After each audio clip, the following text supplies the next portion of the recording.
মধ্যরাতের পর আনোয়ারা থানা পুলিশ কর্তৃক আমাদের মাননীয় সহকারী পুলিশ সুপার আনোয়ারা সার্কেল মহোদয়ের নেতৃত্বে আনোয়ারা থানাধীন দক্ষিণ বারাসত এলাকায় বিলের মধ্যখানে একটি পরিত্যক্ত বাড়িতে অভিযান চালিয়ে আমরা জামাল এবং পারভেজ নামে দুইজন মাদক ব্যবসায়ীকে মদ উৎপাদনকালে বিপুল পরিমাণ মদ এবং মদ তৈরির উপকরণ সহ আমরা গ্রেপ্তার করি।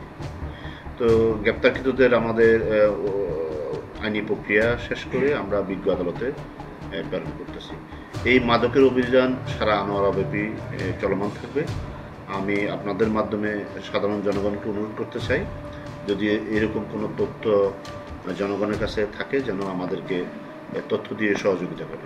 আমরা এই এলাকা থেকে মাদককে সম্পূর্ণভাবে নির্মূল করতে চাই।